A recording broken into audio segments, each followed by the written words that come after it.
आऊज़ुबिल्लाहिमिनश्शैतानिर्रजीम बिस्मिल्लाहिर्रहमानिर्रहीम। Pacific group of colleges में आपको खुशामदीद कहते हैं। मैं हूं आपका फिज़िक्स टीचर। जैसा कि डियर स्टूडेंट्स आप जानते हैं, आज हम अपने फर्स्ट लेक्चर चैप्टर नंबर 12 जो कि आपका सेकेंड ईयर का पहला चैप्टर है उसको हम स्टार्ट करेंगे। चैप्टर का नेम है इलेक्ट्रोस्टैटिक्स। हम देखेंगे कि आज के इस लेक्चर में हम कौन सी चीज़ें हैं जो डिस्कस करेंगे। माय डियर स्टूडेंट्स, आप मेरा पाकिस्तान हो, आप मेरी स्ट्रेंथ हो, मेरी ये फर्स्ट प्रेफरेंस होगी और मेरी ये कोशिश होगी कि मैं आपको क्वालिटी ऑफ एजुकेशन और क्वालिटी ऑफ मटेरियल प्रोवाइड करूं जिससे मेरे स्टूडेंट्स में शाइन आए। इंशाल्लाह मैं अपनी तरफ से कोशिश करूंगा कि मैं आपको अच्छे से चीज़ें डिलीवर कर सकूं। उसके साथ ही मेरी आपसे प्रॉमिस है, आप इंशाल्लाह इस लेक्चर को थॉरोली सुनें। आपको आज की लेक्चर की सारी चीज़ें A to Z क्लियर हो जाएंगी। इसके साथ ही मैं आपको ये बात बताता चलूं कि सेकेंड ईयर में 10 चैप्टर्स हैं और थ्रू आउट सब चैप्टर्स में आप चार्ज को डिस्कस करेंगे, इलेक्ट्रिक चार्ज को आप डिस्कस करेंगे। तो आज का जो लेक्चर फर्स्ट है वो इंट्रोडक्शन पे बेस करता है, इंट्रोडक्टरी लेक्चर है। यानी आज हम सिर्फ चार्ज और चैप्टर नंबर 12 जो कि आपका फर्स्ट चैप्टर है सेकेंड ईयर का, उसके नेम के इंट्रोडक्शन को देखेंगे ताकि ऑनवर्ड चैप्टर 13, 14 से 21 तक जब भी आप चार्ज पढ़ें तो आपको चार्ज के बारे में एक कॉम्प्रिहेंसिव और जितना ज़रूरी नॉलेज आपको होना चाहिए था मैंने अपने इस लेक्चर में पुट किया है ताकि मैं अपने बच्चों को अच्छे से गाइड कर सकूं। तो डियर स्टूडेंट्स, हम आज के लेक्चर में फर्स्ट स्लाइड में ये देखेंगे कि इलेक्ट्रोस्टैटिक्स होता क्या है, इसकी इंपॉर्टेंस क्या है। और आपने आसमान पे बिजली देखी होगी, जिस तरह मैंने ये आपको शो भी किया हुआ है, ये भी इलेक्ट्रोस्टैटिक्स की वजह से है। और ऑनवर्ड बाकी भी काफ़ी सारी चीज़ें हैं। हम कोशिश करेंगे कि हम अपने सिलेबस के अंदर रहें, अपने चैप्टर के अंदर रहें और हम चैप्टर से इररिलेवेंट चीज़ें ज़्यादा डिस्कस ना करें। उसके बाद हम इलेक्ट्रोस्टैटिक्स के बेसिक लॉज हैं उसको हम डिस्कस करेंगे। इलेक्ट्रिसिटी या electric charge, sometime students electricity को कोई और टर्म में अंडरस्टैंड करते हैं, समझते हैं। तो इलेक्ट्रिक चार्ज का दूसरा नेम इलेक्ट्रिसिटी है, तो आपने याद रखना है इलेक्ट्रिसिटी क्या है या इलेक्ट्रिक चार्ज क्या है, उसकी टाइप्स कितनी हैं ये हम देखेंगे। एक बॉडी जो कि इंसुलेटर या कंडक्टर हो सकती है, उसको हम किस तरीके से चार्ज कर सकते हैं या इलेक्ट्रीफाइड कर सकते हैं, ये आज हम सीखेंगे। चार्ज के यूनिट क्या हैं हम देखेंगे, फिजिकली अंडरस्टैंड करेंगे। चार्ज या इलेक्ट्रिसिटी की बेसिक प्रॉपर्टीज क्या हैं, कौन सी ऐसी खूबियां हैं जो थ्रू आउट चलती रहेंगी।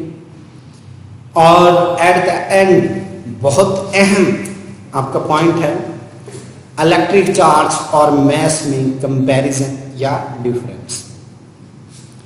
डियर स्टूडेंट्स, जैसे आप जानते हैं चैप्टर नंबर आपके पास 1 to 11 फर्स्ट ईयर के 11 चैप्टर मैथ्स रिलेटेड ही चीज़ें अप्रॉक्सीमेटली आप डिस्कस करते रहे। अब सेकेंड ईयर में थ्रू आउट आप चार्ज को डिस्कस करेंगे तो इस कंपैरिजन से आपको मैथ्स रिलेटेड और चार्ज रिलेटेड चीज़ें अच्छे से कॉन्सेप्चुअली क्लियर हो जाएंगी। तो हम अपनी नेक्स्ट स्लाइड पे मूव करते हैं। इलेक्ट्रोस्टैटिक्स फिजिक्स की ब्रांच है जिसमें हम चार्जेस को एट रेस्ट स्टडी करते हैं। तो इलेक्ट्रोस्टैटिक्स दो वर्ड से मिलकर बना है। Electro mean charge, statics mean जब चार्ज स्टेबल हो, रेस्ट में हो। तो charges at rest, the study of charges at rest is known as electrostatics. अब हमारे चैप्टर नंबर 12 में कौन सी इसकी एप्लीकेशंस डिस्कस की गई हैं? बेटा इसमें 3 एप्लीकेशन है। फोटोकॉपियर मशीन है और जिस प्रोसेस के थ्रू ये वर्क करते हैं उसको जीरोग्राफी कहते हैं। वो हम इंशाल्लाह चैप्टर 12 में डिटेल में डिस्कस करेंगे। इंकजेट प्रिंटर है, जैसा कि आप देख सकते हैं फोटोकॉपियर मशीन, उसकी मैंने ये आपको डायग्राम शो की है पिक्चर, और इंकजेट प्रिंटर है, इसकी मैंने आपको डायग्राम या पिक्चर शो की है। तीसरा हम कैपेसिटर को इस चैप्टर में डिस्कस करेंगे। तो आपकी नॉर्मल लाइफ में अप्रॉक्सीमेट हर जगह पे कैपेसिटर का यूज है, तो ये भी बेटा आप अपने इस चैप्टर में डिस्कस कर सकते हैं और इंशाल्लाह हम करेंगे। आपसे डेफिनेशन पूछी जा सकती है कि what is electrostatics exam point of view से। तो डियर स्टूडेंट्स, आपने ये डेफिनेशन विद एप्लीकेशन लिखना है, तो आपका 2 नंबर का शॉर्ट क्वेश्चन कंप्लीट हो जाएगा। हम अपनी नेक्स्ट स्लाइड पे मूव करते हैं। Basic laws of electrostatics. बेटा ये आपने सुने तो जरूर होंगे, लेकिन आपको ये पता नहीं होगा कि ये इलेक्ट्रोस्टैटिक्स के लॉज हैं। फर्स्ट लॉ बहुत फेमिलियर है, same charges repel each other, यानी 2 पॉजिटिव चार्जेस हैं या 2 नेगेटिव चार्जेस हैं, वो एक दूसरे के रेंज में हों, वो एक दूसरे को रिपेल करते हैं, तो same charges repel each other. Opposite charges attract each other, मतलब अगर एक पॉजिटिव चार्ज है और एक नेगेटिव चार्ज है तो वो हमेशा एक दूसरे को अट्रैक्ट करेंगे। ठीक है, कूलम्स लॉ में कुछ कंडीशंस हैं, इंशाल्लाह मैं आपसे डिस्कस करूंगा, आपको बताऊंगा कि इलेक्ट्रोस्टैटिक्स के बेसिक लॉज। सम टाइम वो कहते हैं कि आपके पास चीजें चेंज हो जाती हैं, एक्सेप्शनल केसेस हमेशा होते हैं, तो यहाँ पे भी एक्सेप्शनल केसेस हैं। वो मैं आपको इस चैप्टर का फर्स्ट आर्टिकल जो कि कूलम्स लॉ है, वो जब मैं आपको पढ़ाऊंगा तो उसमें मैं जरूर अपने बच्चों को गाइड कर दूंगा कि एक्सेप्शनल केसेस कौन से हैं।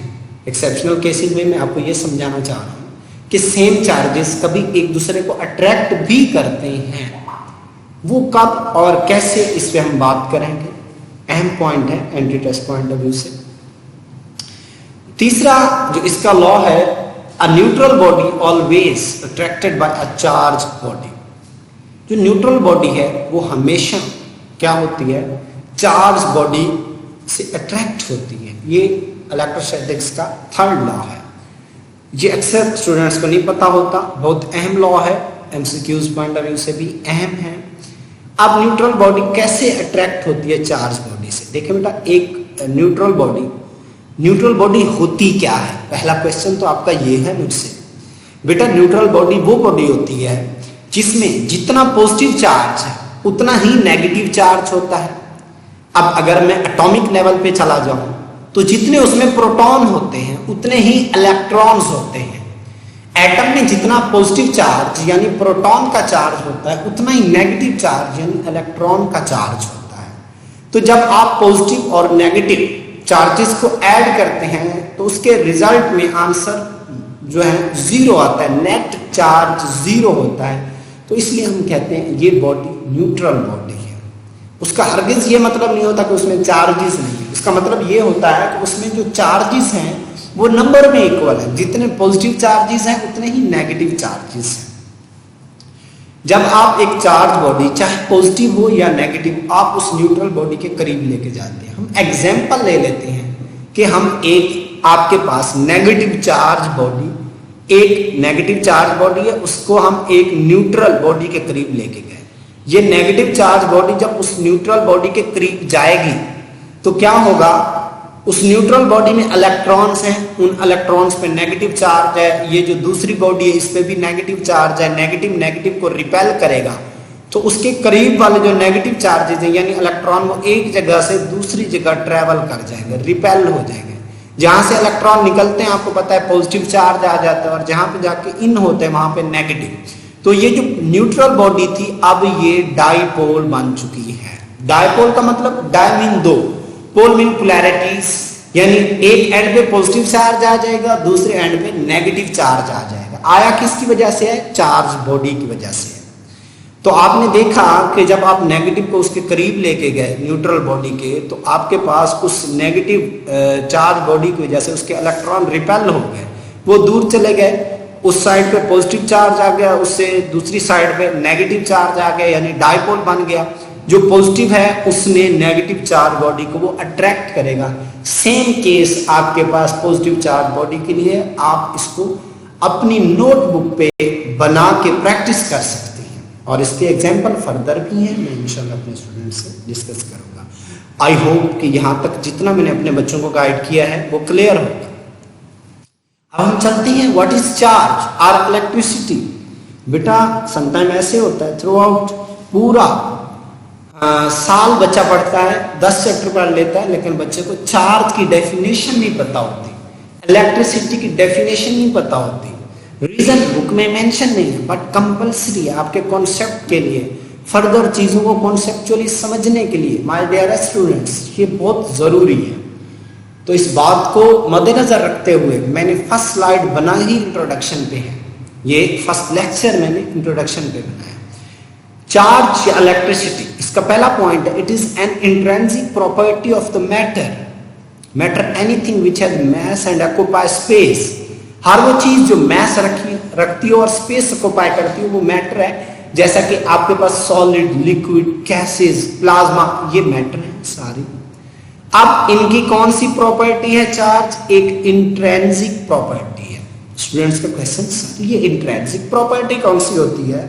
बेटा आपके पास ऐसी प्रॉपर्टी जिसके ओरिजिन का आपको ना पता हो कि वो क्यों है, उसके क्यों, वाई, तो उसका आपको ना बताओ। एक बॉडी पे चार्ज है, क्यों है हम नहीं जानते, इसका आंसर हमारे पास नहीं है, ये इंट्रिंसिक प्रॉपर्टी है। सर हमारे सिलेबस में क्या कोई और भी इंट्रिंसिक प्रॉपर्टी है? बिल्कुल है बेटा, मैस इंट्रिंसिक प्रॉपर्टी है। एक बॉडी का मैस क्यों है, इसका तो कोई जवाब नहीं है, इसका तो ओरिजिन कोई नहीं है। ठीक हो गया, तो आपके पास मैस, चार्ज, ये इंट्रिंसिक प्रॉपर्टी है। तो याद रखिएगा, ये आपके पास फर्स्ट पॉइंट आपको समझ आ गया कि चार्ज मैटर की इंट्रिंसिक प्रॉपर्टी है जिसके ओरिजिन का आपको नहीं पता। आपने चार्ज के बिहेवियर को समझा कि उस पर पॉजिटिव चार्ज होता है, नेगेटिव चार्ज होता है, पॉजिटिव चार्ज पॉजिटिव को रिपेल करता है, अट्रैक्ट करता है, ये चीजें आपने सारी समझी हैं, उसके मैकेनिज्म को समझा है। पर चार्ज क्यों है, उसका ओरिजिन क्या है, अभी तक इस क्वेश्चन का आंसर नहीं मिला। और माय डियर स्टूडेंट्स, चार्ज कभी भी क्रिएट नहीं हो सकता, चार्ज कभी भी डिस्ट्रॉय नहीं हो सकता, चार्ज ट्रांसफर हो सकता है। मैं यह रिपीट करूंगा, ट्रांसफर हो सकता है। चार्ज एक बॉडी से दूसरी बॉडी पे ट्रांसफर हो सकता है, क्रिएट नहीं हो सकता। दूसरी डेफिनेशन, हमारा दूसरा point, when a body has deficiency और एक्सेस ऑफ इलेक्ट्रॉन्स। एक बॉडी न्यूट्रल है, उसमें से पहले इलेक्ट्रॉन और प्रोटॉन बराबर थे, आंसर 0। जब इलेक्ट्रॉन निकल गए तो साफ ज़ाहिर है अब इलेक्ट्रॉन कम हो गए तो प्रोटॉन ज्यादा हो गए, बॉडी पे पॉजिटिव चार्ज आ जाएगा। अगर हम ये कहें कि एक बॉडी है, न्यूट्रल थी पहले, अब उस पर आपने इलेक्ट्रॉन ऐड कर दिया, इलेक्ट्रॉन ट्रांसफर कर दिया, तो डियर स्टूडेंट्स उस पर नेगेटिव चार्ज आ जाएगा। ठीक हो गया बेटा? तो हमने ये सीखा है कि क्या है एक बॉडी जिसमें इलेक्ट्रॉन की डेफिशिएंसी हो या एक्सेस हो, ठीक है, तो उसको भी बेटा आप चार्ज या इलेक्ट्रिफाइड बॉडी कहते हो। तीसरा पॉइंट जो हमारे थ्रू आउट सेकेंड ईयर में चलेगा, charge is a basic property of matter. ये एक बेसिक प्रॉपर्टी है, जिस तरह आपने basic physical quantities, mass, time, electric current, different और पढ़ी, तो चार्ज भी मैटर की इस तरह बेसिक प्रॉपर्टी है जो डिफरेंट चीजों को डिफाइन करती है, बट इसको कोई डिफाइन नहीं करता। विच इज रिस्पॉन्सिबल, ये जो चार्ज है ये रिस्पॉन्सिबल है for all electric and magnetic interaction. जितने भी इलेक्ट्रिक और मैग्नेटिक इंटरएक्शंस हैं, ठीक है, उनका रिस्पॉन्सिबल चार्ज है। फर्दर हम जब चैप्टर पढ़ेंगे इंशाल्लाह ये पॉइंट आपको मैं वहां पे क्लैरिफाई कराऊंगा, ठीक है, कि किस तरीके से इलेक्ट्रिक और मैग्नेटिक इंटरएक्शंस का रिस्पॉन्सिबल चार्ज है। ठीक है, हमारी बॉडी भी चार्ज से मिलकर बनी है, और याद रखिएगा हमारी बॉडी में बॉन्डिंग इलेक्ट्रिक और मैग्नेटिक इस टाइप के हवाले से, यानी ड्यू टू चार्ज होती है। अगर मैं सिंपली कहूं ड्यू टू चार्ज होती है। Fourth point, charge is the property of the matter, basic property of the matter, which enables it to experience a force when placed in an electric or magnetic field. अहम point है, charge एक ऐसी body होती है जब आप उसको किसी इलेक्ट्रिक फील्ड में लेके जाएं या मैग्नेटिक फील्ड में लेके जाएं, वो आपके पास फोर्स फील करे। आप उसको लेके गए, वो फोर्स फील कर रहा है, किस में? इलेक्ट्रिक फील्ड में या मैग्नेटिक फील्ड में। एक न्यूट्रल बॉडी इलेक्ट्रिक और मैग्नेटिक फील्ड में लेके जाएंगे, वो फोर्स फील नहीं करेगी। आप उसको जहां पे रखेंगे वो वैसे रखी रहेगी। अगर आप एक चार्ज बॉडी को इलेक्ट्रिक फील्ड में लेके जाएंगे, फर्ज करो आप एक नेगेटिव चार्ज को इलेक्ट्रिक फील्ड में लेके गए, तो वो पॉजिटिव की तरफ मूव करेगा, खुद ब खुद करेगा, मतलब वो फोर्स फील कर रहा है। अगर आप एक पॉजिटिव चार्ज को इलेक्ट्रिक फील्ड में लेके गए हैं, तो डियर स्टूडेंट्स वो क्या होगा? वो आपके पास किसकी तरफ मूव करेगा? नेगेटिव की तरफ मूव करेगा, खुद ब खुद करेगा, इलेक्ट्रिक फील्ड के नेगेटिव एंड की तरफ। तो एक्सपीरियंस कर रहा है फोर्स को। और अगर आप एक चार्ज को परपेंडिकुलरली मैग्नेटिक फील्ड में लेके जाएंगे, तो मैग्नेटिक फील्ड उसको सर्कुलर पाथ पे घुमा देगा। वो circular path, charge magnetic field में जाते ही किस तरह मूव करना स्टार्ट कर देगा?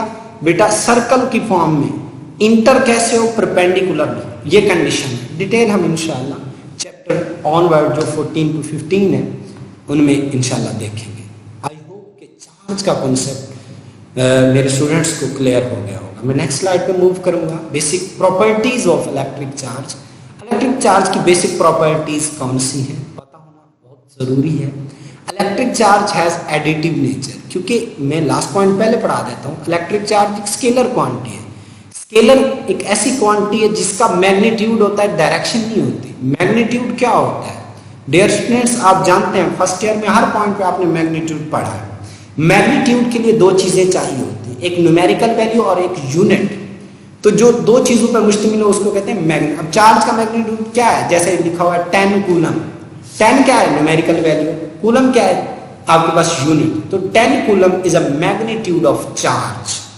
तो आप ये देख सकते हैं कि आपके पास इलेक्ट्रिक चार्ज एक स्केलर क्वांटिटी है जो जस्ट मैग्नीट्यूड पे मुश्तमिल होती है। उसको डिस्क्राइब करने के लिए मैग्नीट्यूड सफिशिएंट है।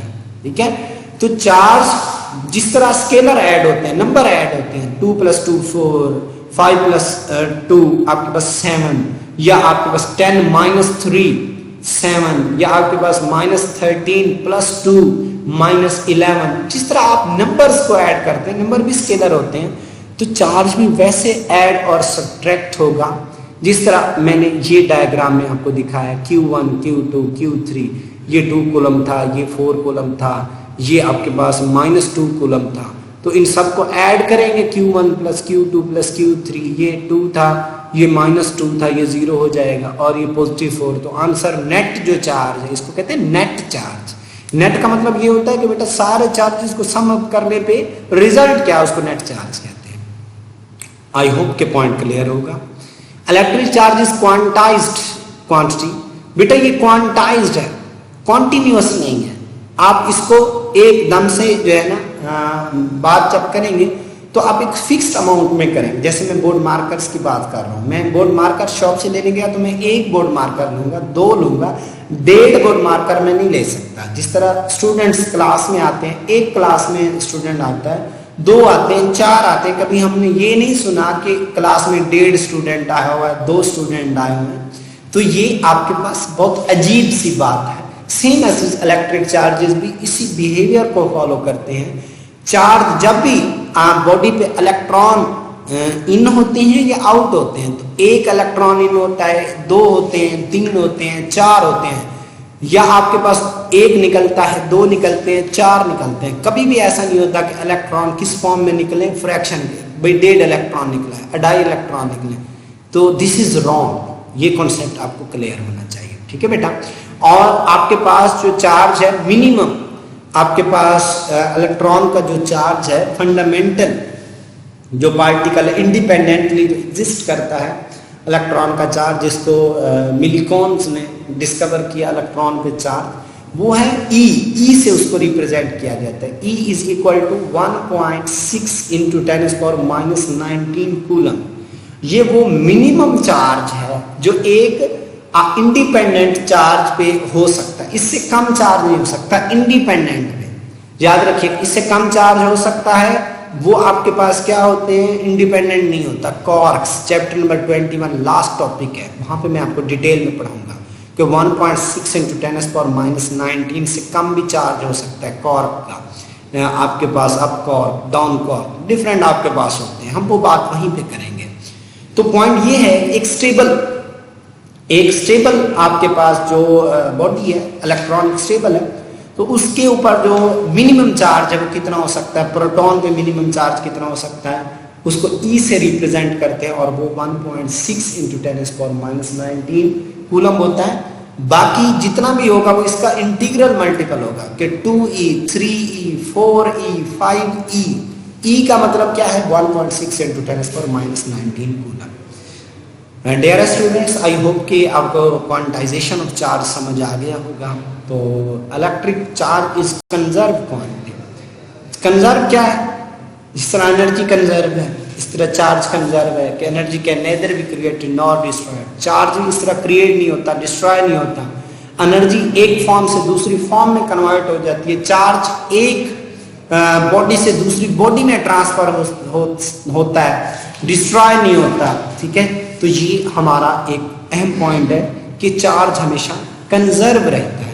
चार्ज हमेशा कंजर्व रहता है।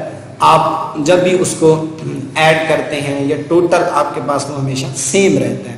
जितना आप इन करोगे उतना ही आउट होगा। इसको भी कंजर्वेशन कहते हैं कि आपने एक बॉडी में 2 कूलम चार्ज ऐड किया है, दूसरी भी तीसरा सोर्स है वो भी 2 कूलम है, तो टोटल चार्ज 4 कूलम हो जाएगा, कंजर्व रहेगा, चार्ज डिस्ट्रॉय नहीं होता।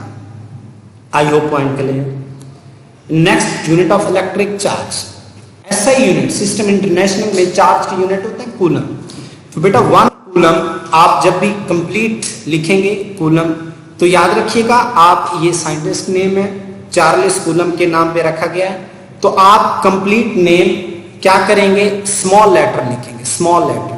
ठीक है, C मैंने स्मॉल लिखा है, तो आप कंप्लीट यूनिट को ऐसे लिखते हैं 1 कूलम। 1 कूलम चार्ज कितना होता है, अगर 6.25 × 10⁻18 इलेक्ट्रॉन को मिलाया जाए, उनका जो टोटल चार्ज है ना वो 1 कूलम चार्ज कहलाता है, इतने इलेक्ट्रॉन्स को मिलाने पे। अब मैंने एक बॉडी पे 1 कूलम चार्ज डिपॉजिट करना है, तो मैं उस पर कितने इलेक्ट्रॉन डिपॉजिट करूंगा, तो डियर स्टूडेंट्स 6.25 × 10⁻18 इलेक्ट्रॉन में उस बॉडी पे डिपॉजिट करूंगा। ठीक है, अगर मैंने एक बॉडी में से इलेक्ट्रॉन क्या करने हैं, निकालने, कितना चार्ज निकालना है, 1 कूलम चार्ज मैंने एक्सट्रैक्ट करना है, निकालना है, तो मैं कितने इलेक्ट्रॉन एक्चुअल में वहां से निकालूंगा, 6.25 × 10⁻18 इलेक्ट्रॉन में वहां से निकालूंगा। तो मतलब मैंने 1 कूलम चार्ज वहां से निकाला है। तो अगर ये तो था 1 कूलम, अगर आपसे ये पूछा जाए कि एक इलेक्ट्रॉन पे कितने कूलम चार्ज होता है, तो मैं आपको पहले भी बता चुका हूं, आपके पास एक इलेक्ट्रॉन पे कैसे 1.6 × 10⁻⁹ कूलम चार्ज होता है। इलेक्ट्रॉन के लिए नेगेटिव और प्रोटॉन के लिए पॉजिटिव टर्म यूज होगी। Dear students, last but not least, M slide है, difference between mass and charge. तो बेटा जो चार्ज है, इलेक्ट्रिक चार्ज, ये पॉजिटिव भी होता है, पॉजिटिव चार्जेस होते हैं, नेगेटिव और जीरो भी हो सकता है, क्योंकि जब पॉजिटिव और नेगेटिव इक्वल होंगे तो आपके पास as a whole charge zero आएगा, न्यूट्रल होगी बॉडी। मैस हमेशा पॉजिटिव क्वांटिटी है, ठीक है, नेगेटिव नहीं होता मैस, जीरो नहीं होता मैस, हमेशा पॉजिटिव होता है। अच्छा, इलेक्ट्रिक चार्ज इज क्वांटाइज्ड, अभी बता चुका हूँ। क्वांटाइज का मतलब है कि हमेशा नंबर की फॉर्म में, Q + -ME, मतलब 1 2 3 4 5 ये नंबर होगा, -1 -2 -3 ये चार्जेस इन हो सकते हैं। Quantization of mass is not yet established. ये जो मैस है, ये आप चीनी लेने जाते हैं, आप 1.5 किलो भी ले आते हैं, आप 2.5 किलो भी ले आते हैं, आप आधा किलो भी ले आते हैं, तो वहाँ उसके लिए क्वांटाइजेशन नहीं है कि चीनी आपने 1 kg ही लेनी है। सिंपल अगर हम एग्जाम्पल लें समझने के लिए तो हमें ये क्लियर होती है।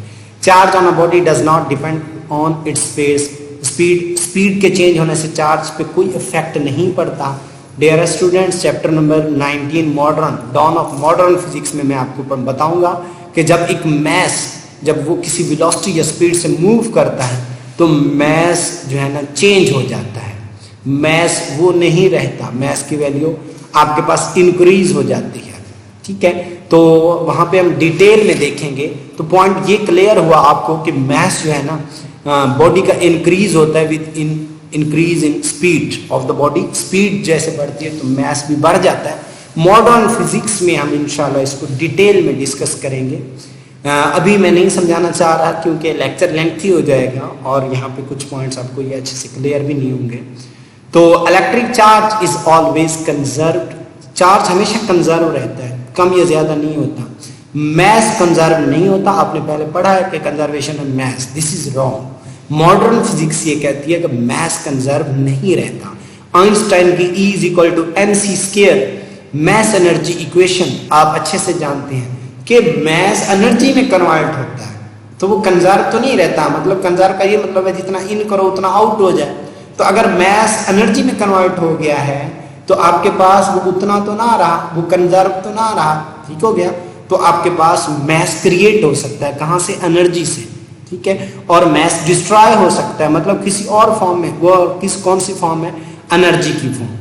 तो जब आप इन दोनों को एक साथ डिस्कस करेंगे फिर ये कंजर्व हो जाएगा। आप कहेंगे एनर्जी और मैस, तो फिर इस फॉर्म में वो कंजर्व आप कह सकते हैं। अदरवाइज अलग अलग आप बात करेंगे तो फिर ये कंजर्व नहीं होता।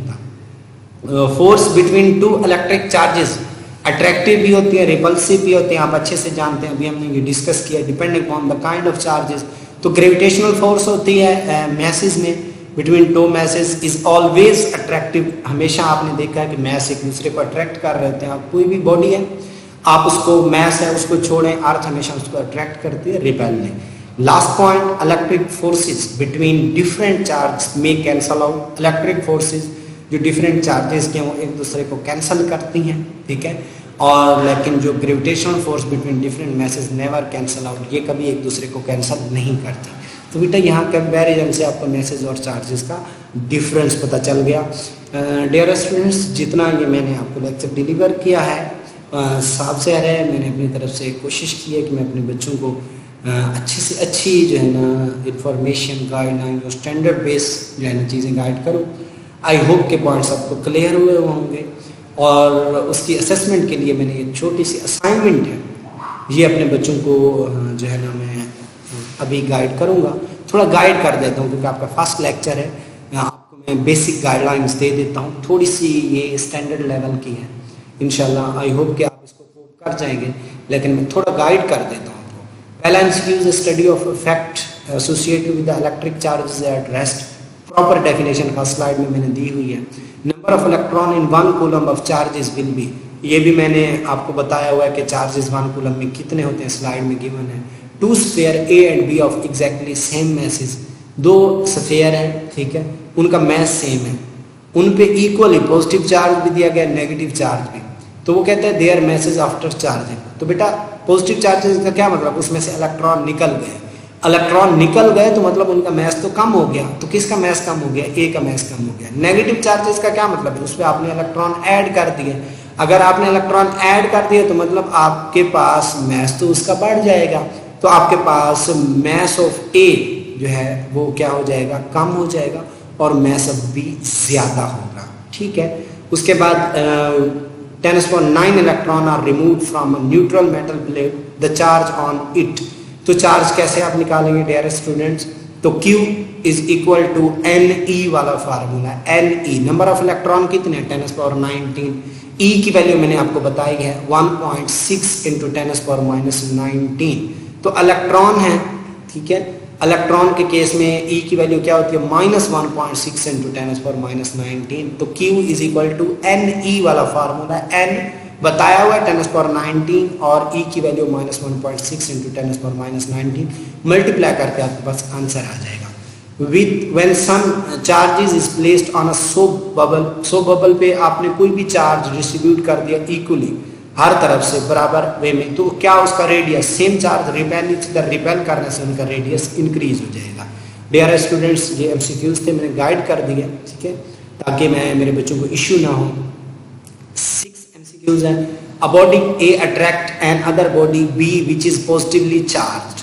The charge on A body, B एक बॉडी है जिस पे पॉजिटिव चार्ज है, वो A को अट्रैक्ट कर रही है। तो A पे कौन सा चार्ज होगा? B अगर पॉजिटिव है तो A पे नेगेटिव होगा 1, ए न्यूट्रल होगा, न्यूट्रल बॉडी को भी मैंने आपको बताया है लॉज ऑफ इलेक्ट्रोस्टैटिक्स में, न्यूट्रल बॉडी हमेशा चार्ज बॉडी से अट्रैक्ट होती है। तो नेगेटिव भी न्यूट्रल भी, ये दोनों option. Not positive, not positive का मतलब ये है कि पॉजिटिव नहीं है तो या न्यूट्रल होगी या नेगेटिव होगी, तो ऑल ऑफ दीज इसका बेस्ट ऑप्शन बनेगा। Sure test for the charge body, charge body के लिए क्या है श्योर टेस्ट कौन सा है? अट्रैक्शन। बेटा अट्रैक्शन तो दो जगह हो सकती है, आपके पास एक बॉडी पे पॉजिटिव चार्ज है तो वो नेगेटिव को अट्रैक्ट कर सकता है, न्यूट्रल को भी अट्रैक्ट कर सकता है। तो रिपल्शन हर जगह नहीं होती। रिपल्शन के लिए जरूरी है कि अगर एक बॉडी पे पॉजिटिव चार्ज है तो दूसरी बॉडी पे भी पॉजिटिव चार्ज होगा, तब रिपल्शन होगी। तो रिपल्शन के लिए आपके पास दोनों बॉडीज पे सेम चार्ज हो, तो रिपल्शन के लिए सिंगल ही आपके पास पॉइंट है कि यानी आप क्या करें, सेम चार्ज हो तब रिपल्शन होगी।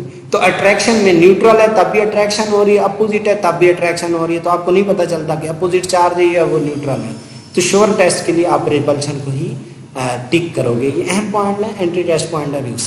Short question, how mass of the body affected on charging? Positive charge आएगा तो मास कम हो जाएगा, नेगेटिव चार्ज आएगा तो मास बढ़ जाएगा। एक इलेक्ट्रॉन ऐड होगा तो मास कितना बढ़ेगा? इलेक्ट्रॉन का मास कितना होता है? 9.1 इंटू 10⁻31 kg, इतना बढ़ जाएगा। Give 3 properties of electric charge, slides में दी हुई हैं properties, basic properties. How many electrons are present in 1 coulomb of charge, slide में बताया हुआ है। Can a body have charge? Q आपको बताया हुआ है is equal to NE। Q आपको दिया हुआ है, N आपने निकालना, E की वैल्यू आपके पास क्या है 1.6 इंटू 10⁻⁻19। आप इनको डिवाइड करें, अगर आंसर आए 1 2 3 4 तो फिर तो चार्ज इस ये चार्ज बॉडी पे पॉसिबल है। अगर चार नंबर आंसर है फ्रैक्शन में तो डियर स्टूडेंट्स फिर ये पॉसिबल नहीं है। बाकी gold leaf of electroscope always diverge, ठीक है। गोल्ड लीफ क्या होता है इस पर थोड़ा सा काम कर लीजिएगा, देख लीजिएगा। अगर फिर भी कोई इशू होगा I am always here for you dear student. बेटा बेफिक्र रहें, अल्लाह आपका हामी और नासिर हो। मैं आपके साथ हूँ, अपने बच्चों के साथ हूँ, बेफिक्र रहना है। आप मेरे डॉक्टर्स हैं, आप मेरे इंजीनियर्स हैं। अल्लाह आपका हामी और नासिर हो। Thank you so much, God bless you.